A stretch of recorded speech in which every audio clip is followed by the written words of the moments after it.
작업자 3명의 목숨을 앗아간 양주 채석장 매몰 사고가 중대재해처벌법을 처음 적용하는 1호 사건이 될지 관심이 쏠리고 있습니다. 업체 측이 종사자 안전을 위해 얼마나 철저하게 준비해 왔는지가 관건이 될 것으로 보입니다. 박기원 기자가 보도합니다. 지난달 29일 발생한 양주 채석장 붕괴 사고로 돌더미에 매몰됐던 실종자 3명은 모두 주검으로 돌아왔습니다.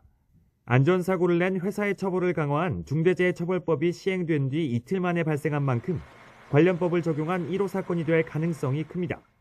중대산업재해는 산업안전보건법 등에 따른 안전조치가 지켜지지 않아 사업장에서 사망자가 1명 이상 나오거나 여러 명의 부상자가 나온 사고를 말합니다.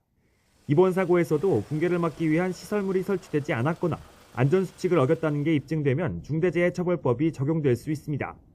특히 회사가 작업에 앞서 안전보건관리체계를 얼마나 준비해뒀는지가 법 적용 여부를 가를 중요한 기준이 될 전망입니다. 중대재해처벌법은 안전보건관리 전담조직을 구축해 예산까지 편성 운영해야 한다고 명시했습니다. 이에 따라 위험 요인을 찾아 개선하는 업무 절차를 만들고 위기상황 대비 매뉴얼과 도급 종사자의 안전보건 기준까지 마련해야 합니다. 결국 회사가 위험성을 검토하고 관련 조직을 실질적으로 운영했는지 증명돼야 처벌을 피할 수 있는 겁니다.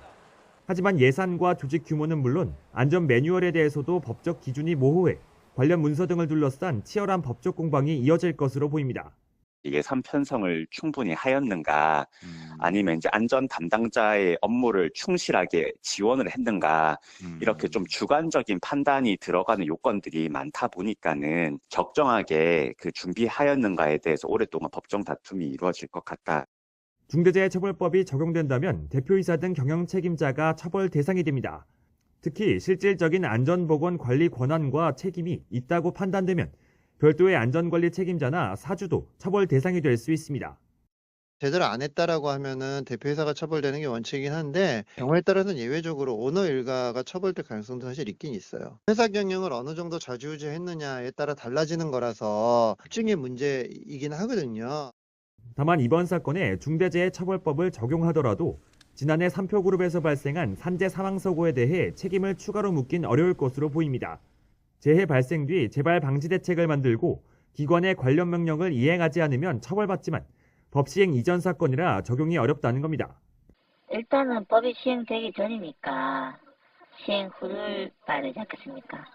이번 사건이 중대재해처벌법을 검토하는 첫 사례인 만큼 법 적용 여부를 두고 논쟁이 오가는 과정에서 향후 법 적용과 관련한 구체적인 기준과 사례도 만들어질 것으로 보입니다. YTN 박견입니다.